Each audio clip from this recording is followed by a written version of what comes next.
하나님께서 저희들로 하여금 눈으로 보고 귀로 듣고 마음으로 깨달아 알게 하심도 감사합니다. 이 시간 하나님께서 예비하신 말씀 보내시어 우리 마음을 살피게 하시었고 또한 이 말씀을 듣는 모든 사람들에게 주의 은혜가 전해지게 하여 주시옵소서. 외국에서 우리나라에서 하나님께서 예비하신 사람들이 이 말씀을 접할 때 하나님의 말씀을 듣게 하여 주시옵고 은혜에 의해서 믿음으로 말미암아 구원을 받았사오니 이는 우리에게서 난 것이 아니요 오직 하나님의 선물임을 알고 누구든지 자랑하지 못하게 하며 주만을 자랑하며 주의 의만을 간구하며 의지하게 하여 주시옵소서.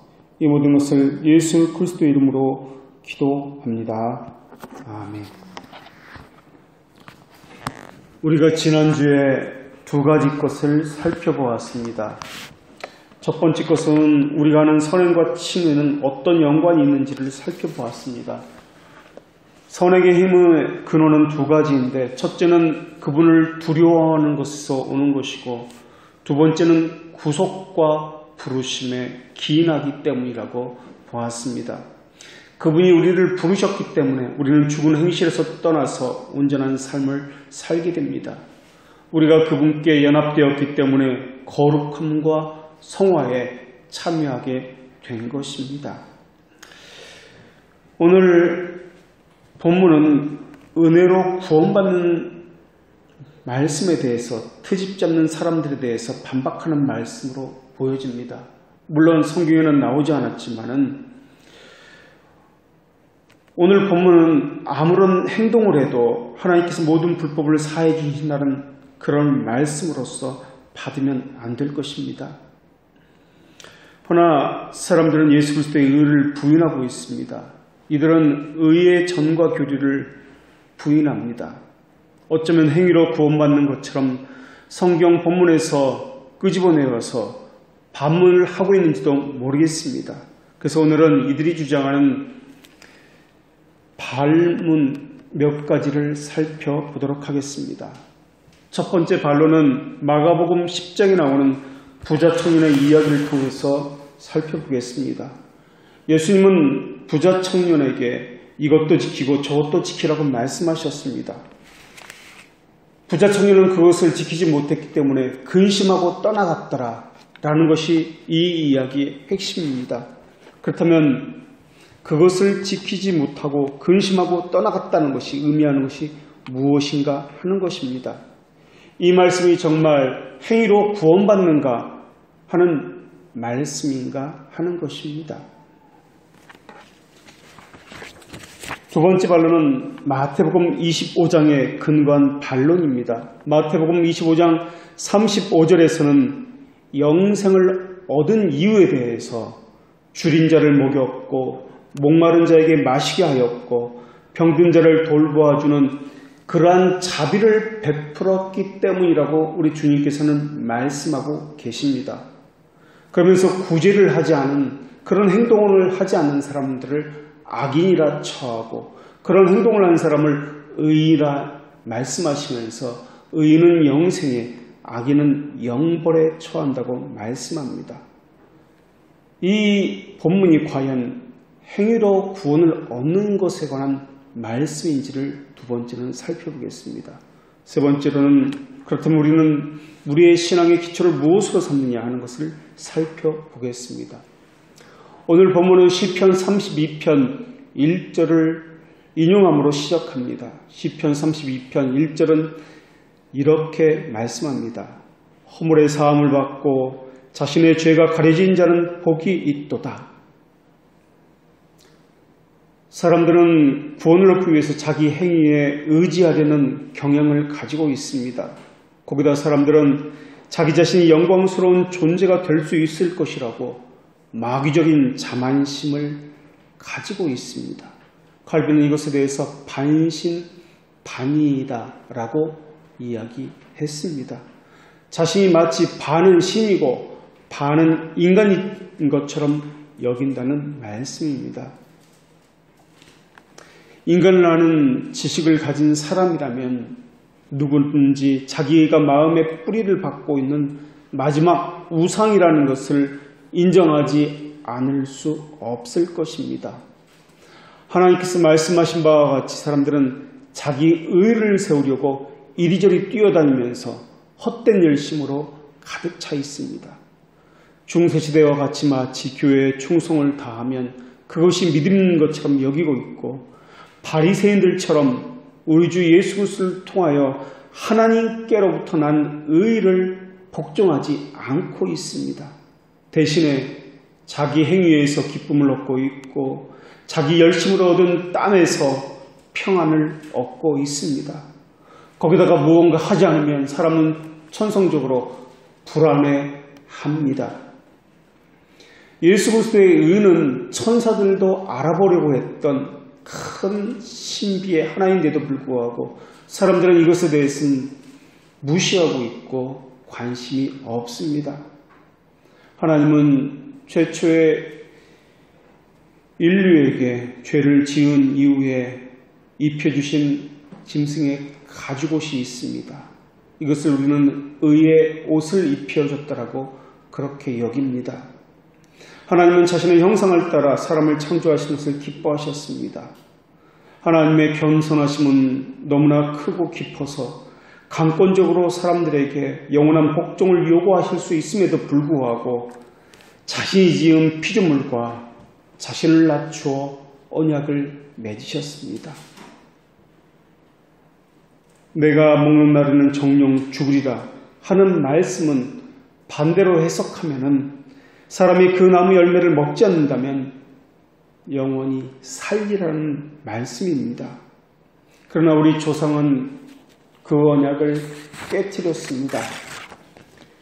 여기에 하나님의 인자하심이 베풀어집니다.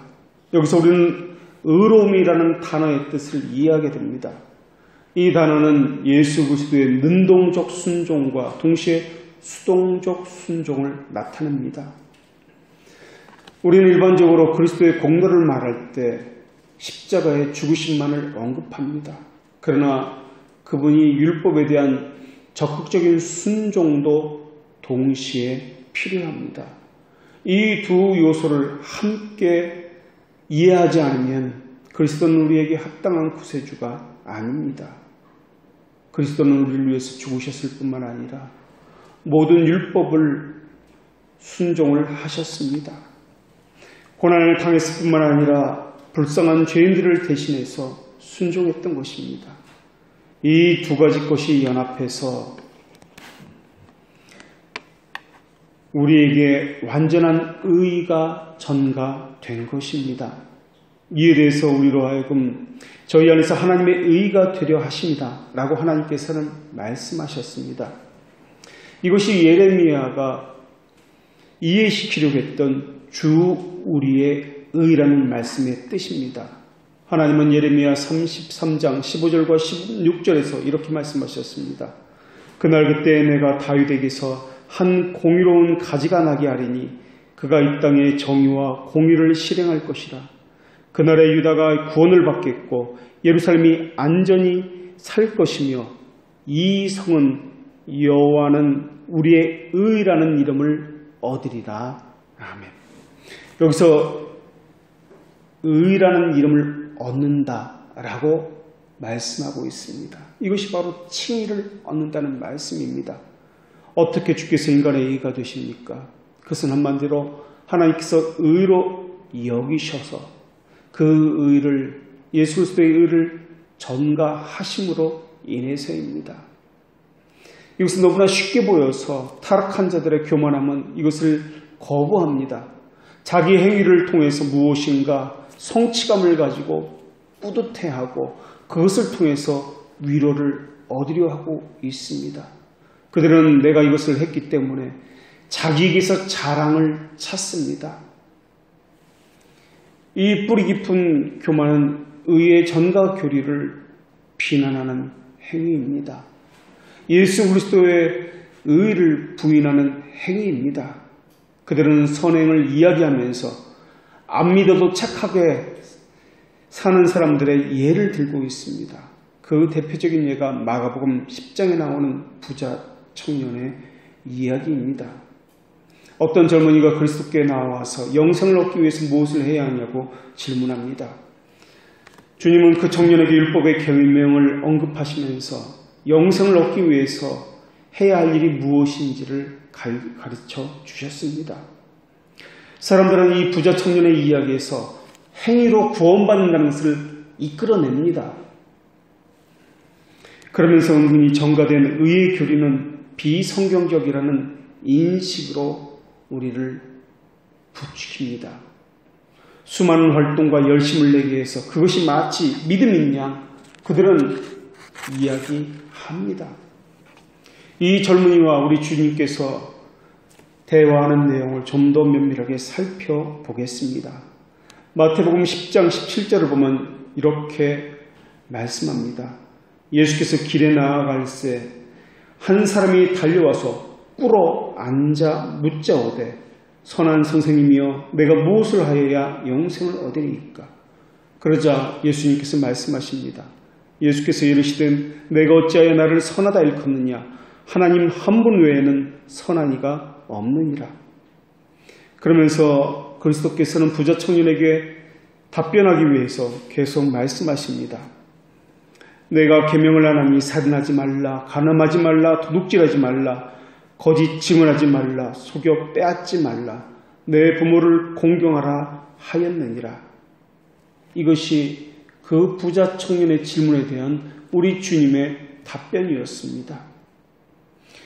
이 답변을 보면은 영생을 얻으려면은 부모를 공경해야 하고 도둑질하지 말아야 하고 하는 여러 가지 행실을 통해서 얻어지는 것처럼 그렇게 보여집니다. 그 청년은 자기 스스로를 의롭다 여겼기 때문에 이것은 내가 어려서부터 다 지켰나이다라고 이야기합니다.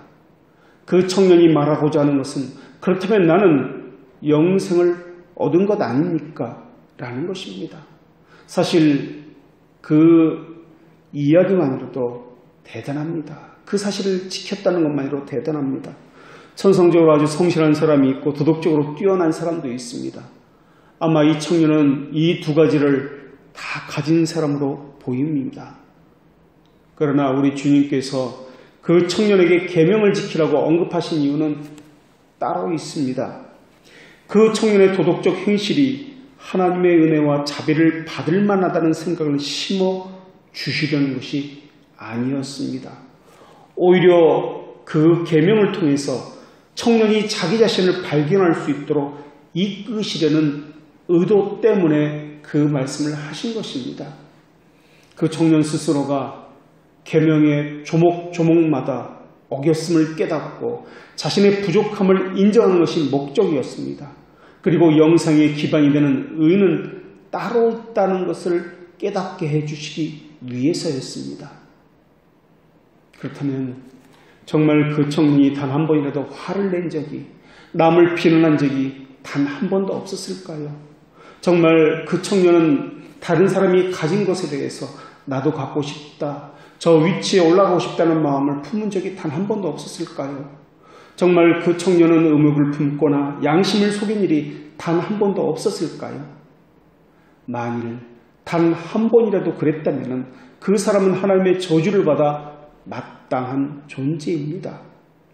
하나님은 누구든지 율법책에 기록한 대로 온갖 일을 항상 행하지 않는 자를 저주 아래 있는 자라고 말씀하셨기 때문에 그렇습니다.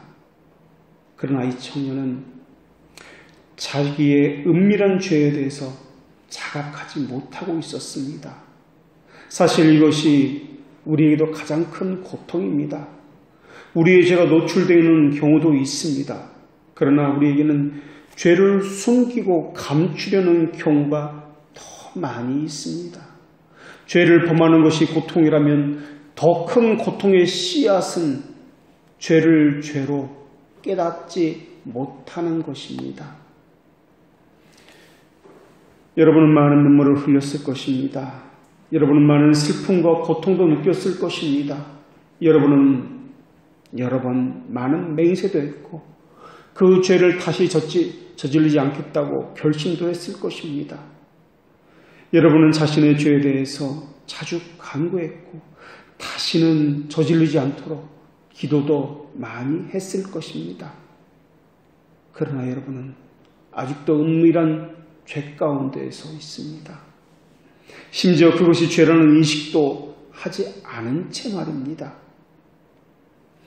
우리 주님은 그 청년을 일깨우시기 위해서 말씀하셨습니다. 주님께서 그 청년에게 말씀하신 것은 그 청년을 비난하는 목적이 아니라 바른 길을 알려주어서 그 길로 돌아서게 하기 위해서였습니다. 성경은 그 본문을 이렇게 기록하고 있습니다. 예수께서 그를 보시고 사랑하사 이르시되. 주님은 그 청년을 미웠기 때문이 아니라 사랑하셨기 때문에 바른 길로 돌아오도록 말씀하셨던 것입니다. 성경은 웬만한 것은 생략하고 넘어가는 그러한 경향이 있습니다. 그런데도 우리 주님은 그를 보시고 사랑하사 이르사 이 세 가지 동사를 함께 기록하고 있습니다. 주님은 그를 보셨습니다. 주님은 그를 사랑하셨습니다. 주님은 그에게 말씀하셨습니다. 주님이 그 사람을 보신 것은 그냥 눈에 보이는 대로 보신 것이 아닙니다. 그의 영혼의 상태를 보신 것입니다. 성경에서는 이 보셨다는 이 단어를 무엇을 뚫어지게 예의주시하시고 바라본다라는 단어를 사용하셨습니다. 그리고 사랑하신다는 이 단어 역시 아가페라는 단어를 사용해서 사랑하사라고 말씀하고 있습니다. 그것은 그냥 사랑이 아니라 모든 만물을 다스리시는 신적인 사랑을 이야기합니다. 온전하고 완전하고 흠이 전혀 없는 사랑을 갖고 우리 주님은 그 청년에게 말씀하셨습니다. 내게 아직도 한 가지 부족한 것이 있으니. 이 말씀은 그 청년을 미워하고 책잡기 위해서 하신 말씀이 아니라 바른 길로 인도하기 위한 말씀이었습니다. 이것은 완전한 사랑이신 하나님의 말씀입니다. 헌데 하나님의 말씀을 들은 이 청년의 자세는 어떠했습니까? 그 청년은 자신의 부족함을 통감하는 그런 마음을 가진 것이 아니라 근심하는 마음을 가지고 오히려 떠나갔습니다. 근심했다는 것은 자기 사랑에서 비롯된 마음입니다. 자기 스스로 무언가 해야 한다는 강박관념에 억압에 놓여있기 때문에 나온 마음입니다. 이것은 다시 말하면 예수 그리스도를 의지하지 않는 자세, 예수 그리스도의 의를 부인하는 태도에서 나온 것입니다. 이 부자 청년에 대해서는 마가복음과 마태복음에서는 재물이 많은 사람이라고 밝히고 있고 누가복음에서는 어떤 관원이다라고 밝히고 있습니다. 그러한 말씀에 비추어 보면 이 청년은 사회적으로도 상당한 지위와 명예와 권력을 가졌던 사람임을 알 수 있습니다. 지금으로 말하면 성공한 젊은 사업가요, 또한 국회의원이라 이렇게 생각해 볼 수도 있습니다. 그런 세상이 남부럽지 않는 모든 것을 가진 사람이 예수님 앞에 나와 뛰어와서 땅바닥에 꿇어 앉았다라는 사실입니다. 이 부자 청년은 현세에 살기 위한 최고의 조건들을 가지고 있었습니다. 그런데 그것에 만족하지 않고 영생에 대해서 물었습니다. 물질만이 아니라 영적인 일에도 관심이 있었던 사람입니다.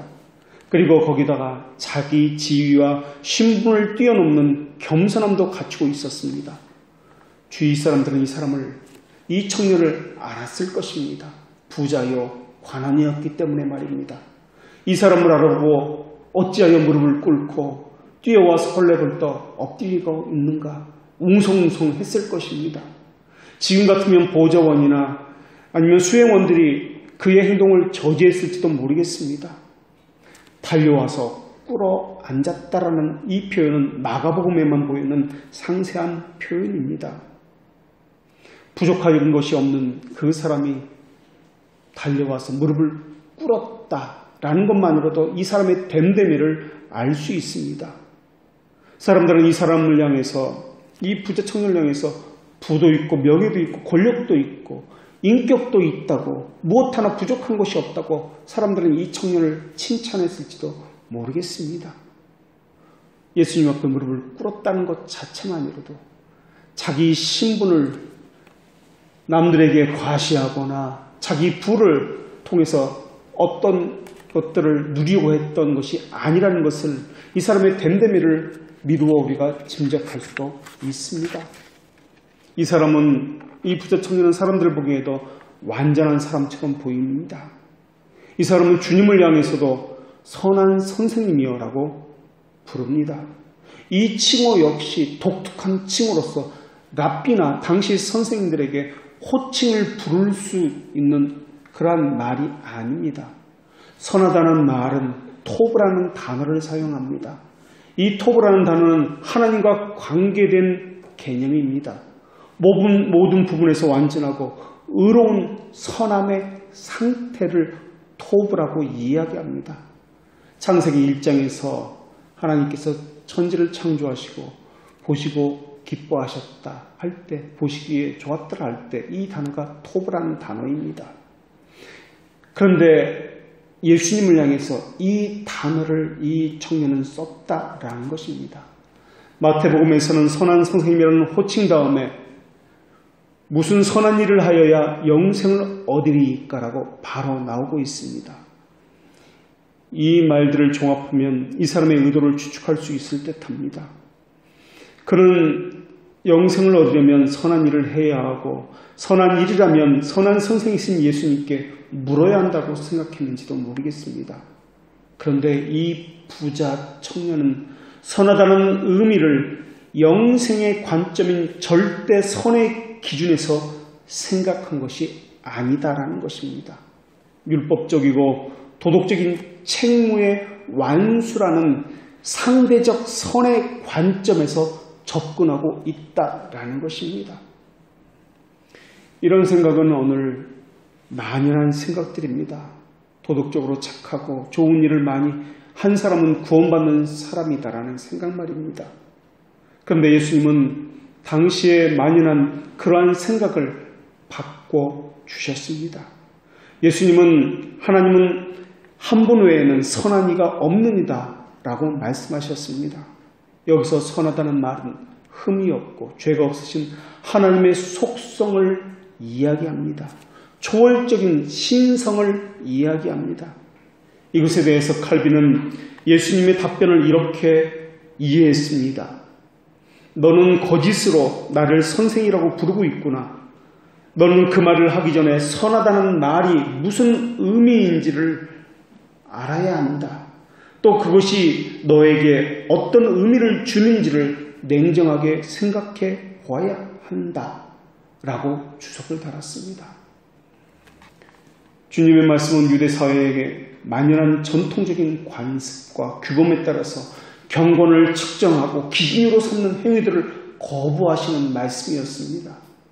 그러면서 오직 하나님 한 분에게서만 영생의 해답이 있음을 선언하는 말씀이기도 합니다.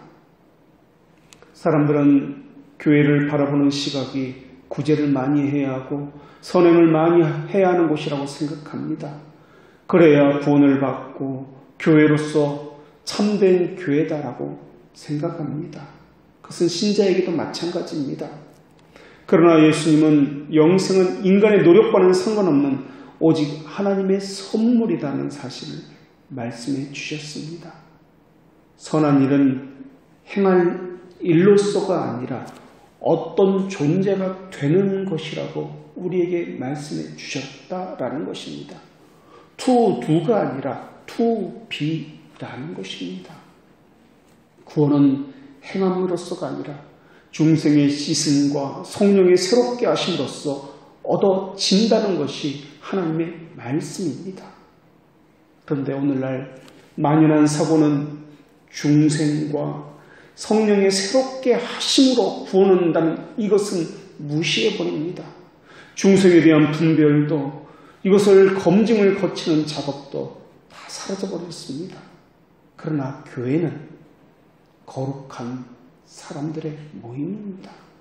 중생의 씻음과 성령의 새롭게 하심을 받은 사람들의 받아들인 곳이 교회입니다. 교회라는 이름 자체가 그러합니다. 물론 사람이 판단하고 분별하는 것은 늘 오류가 있고 문제가 있을 수 있습니다. 그러나 성경이 그것을 제시하고 있습니다. 그것을 하도록 신령한 것들을 살피는 것이 바로 교회요. 또한 우리가 해야 하는 일입니다. 교회는 중생한 이들의 모임이기 때문에 그러합니다. 물론 이 안에는 양과 염소와 알곡과 가라지가 함께 있습니다. 그들도 함께 말씀을 듣습니다. 그들 모두 하나님이 자신을 사랑한다라고 철석같이 믿고 있습니다. 마치 부자 청년에게 예수님께서 그를 보시고 사랑하사 말씀하셨던 것처럼 말입니다. 그런데 그 결과가 어떻게 되었습니까? 이 청년은 예수님의 죄사함에 대해서는 아무런 관심이 없었습니다. 신앙의 가장 궁극적인 질문이 죄사함을 받고 중생했느냐입니다. 그런데 이들의 관심은 그런 것이 아니라 사람의 행위와 관련된 것에 있습니다. 내가 무엇을 할까? 교회가 무엇을 하고 있는가? 그들은 내가 무엇을 하고 교회가 무엇을 하는 것을 구원이라고 참된 신자와 참된 교회라고 생각하고 있기 때문에 그렇습니다. 우리 주님께서는 그러한 예루살렘을 보시고 염려하며 눈물을 흘리며 우셨습니다. 너도 오늘날 평화에 관한 말씀을 알았더라면, 바로 평화에 대해서 관한 말씀을 알았더라면 이 말씀은 부자 청년과의 대화 바로 이후에 나오는 말씀입니다. 평화에 관한 말씀은 사람이 무엇인가 하는 행위에 관한 말씀이 아닙니다. 거듭나지 않은 사람의 영적인 상태는 하나님의 진노와 형벌 아래 있습니다. 그들에게는 두 가지로 나타났는데, 첫째는 이 세상 사는 동안 하나님의 진노 아래 있습니다. 두 번째는 죽음 이후에도 그들은 하나님의 진노 아래 있습니다.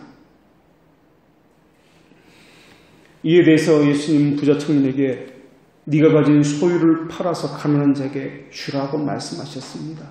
이 말씀은 구제에 관한 말씀이 아니라 선하신 하나님의 속성과 관련된 말씀입니다.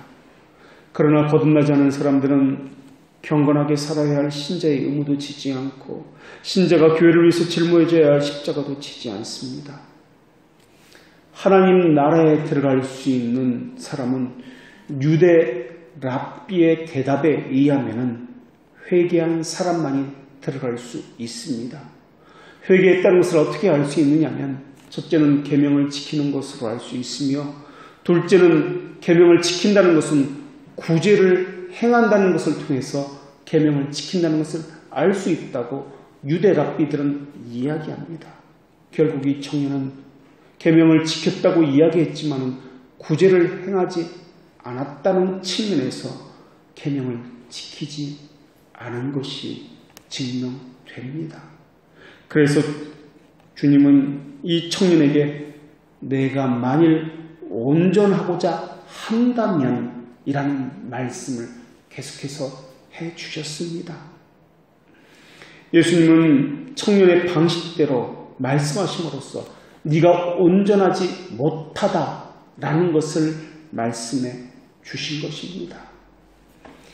결과적으로 부자 청년은 하나님의 나라에 들어가기에 온전하지 못한 자였습니다. 유대인 사회에서 부자라는 의미는 사실 좋은 의미가 아니었습니다.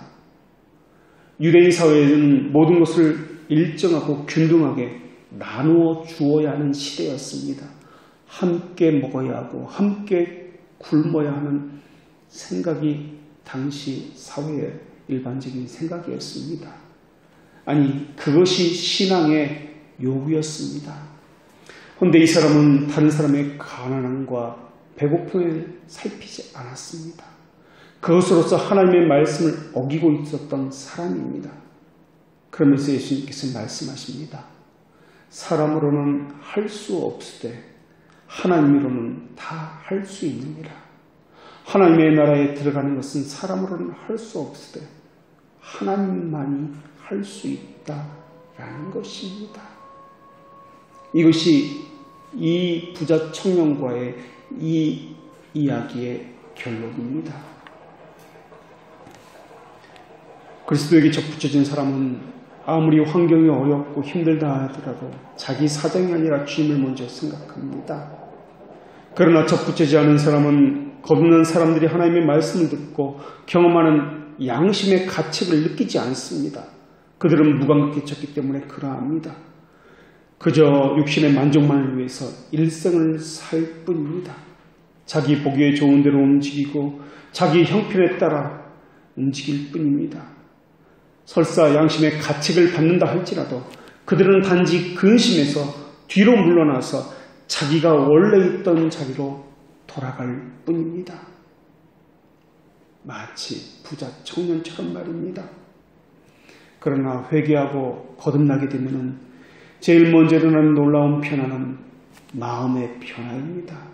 의지가 변하게 됩니다. 자기 길을 버리고 예수 그리스도의 길과 방식을 따르게 됩니다. 이것을 하나님의 은혜라고 우리는 부릅니다. 그래서 거듭나게 되면 예전에는 지겹기만 하던 하나님의 사랑에 대한 설교가 감동으로 다가오고 짜증스럽기만 했던 그 말씀들이 새롭게 깨달아지게 되는 것입니다.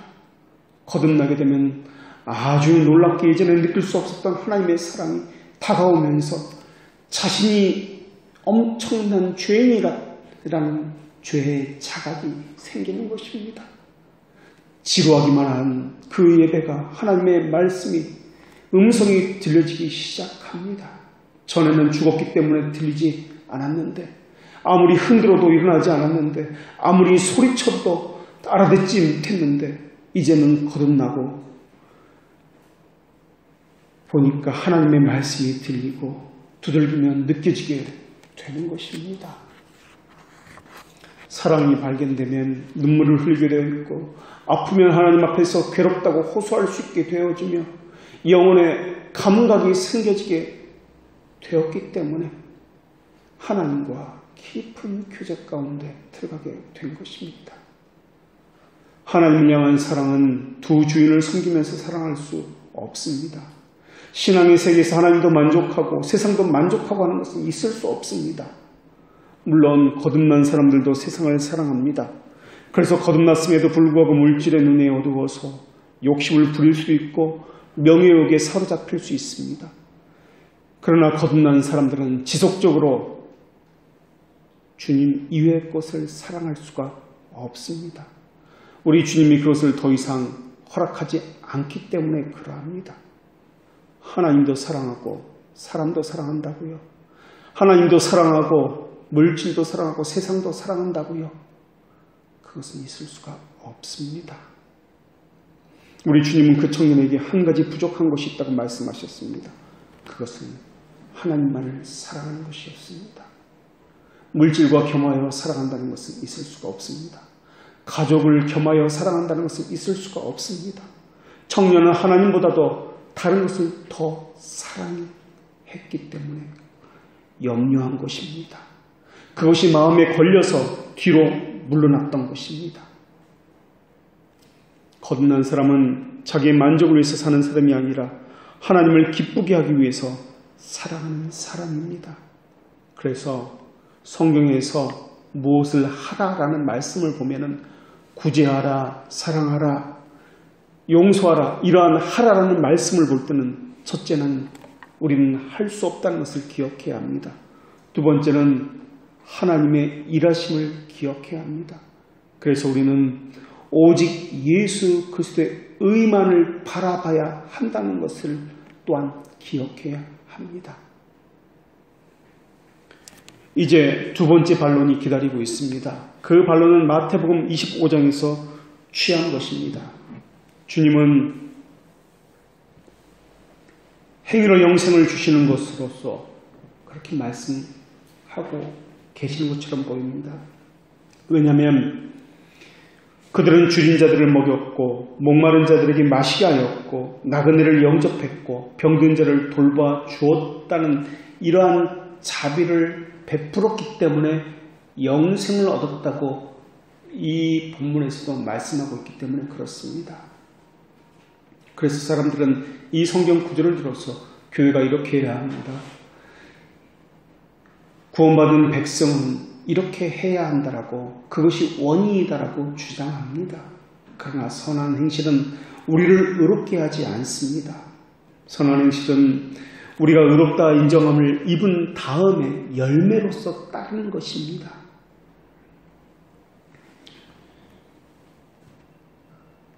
이 말씀을 잘 살펴보면 반론에 대한 답변에 많은 도움이 될 것입니다. 하나님은 이렇게 말씀하십니다.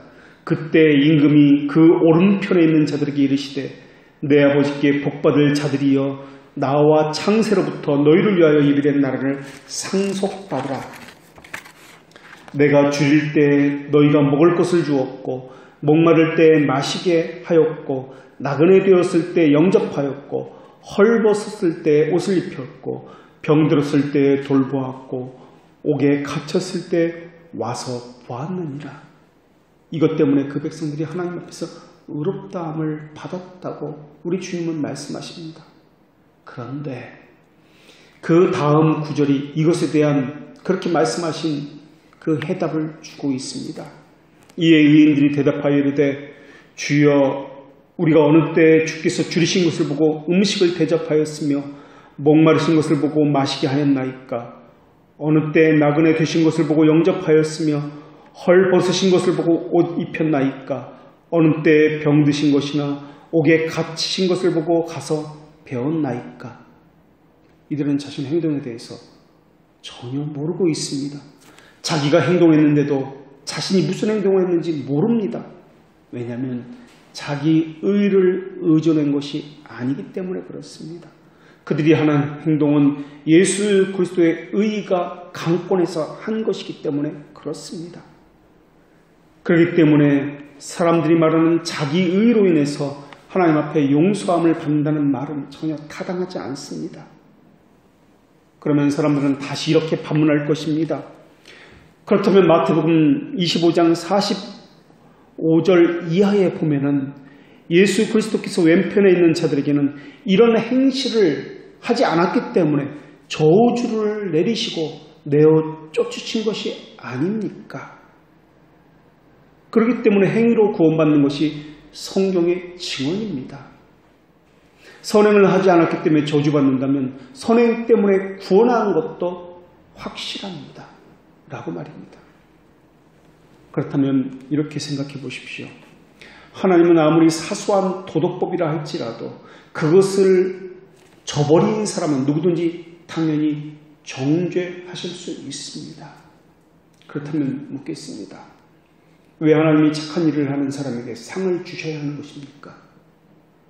또 누가 그것을 착한 일이라고 규정하였고 판단하였습니까?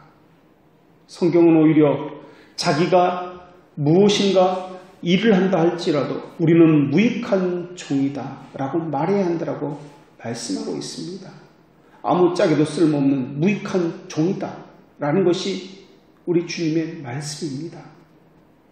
우리의 행위로는 하나님 앞에 인정을 받을 수가 없다라는 것입니다.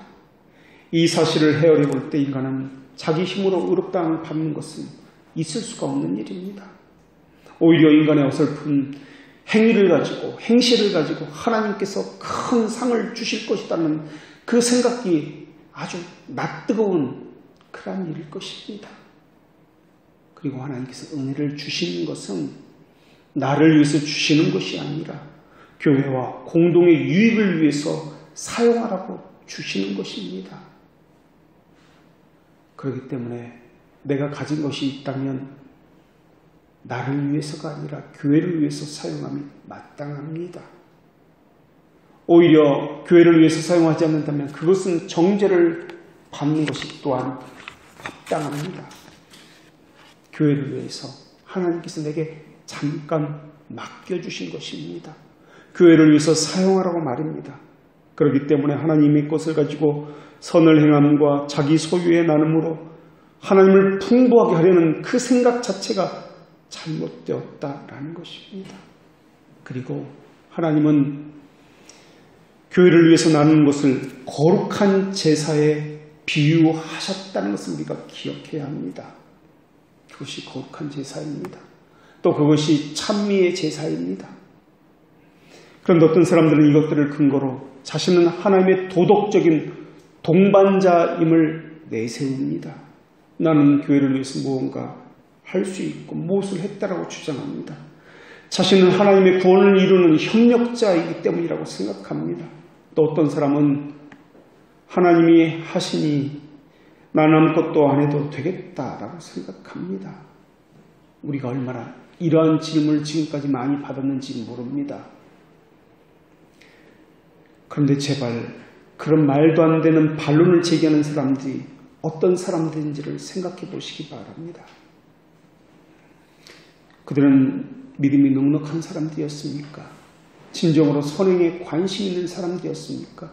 그들은 정말 교회에 열심으로 일을 했고 진심으로 하나님을 사랑하는 사람들이었고 하나님을 알기를 정말 마음을 다해서 전심을 다해서 힘을 다해서 그렇게 소망했던 사람들입니까? 아닙니다. 그들은 교회에는 관심이 없고 교회도 다니지 않았으며 몸은 나왔을지라도 마음은 하나님께 있지 않았으며 하나님을 아는 지식에 대해서도 전혀 관심이 없었던 사람들입니다. 소수의 예외가 있을지 모르지만 그들은 되게 지독한 이기주의자들이었습니다.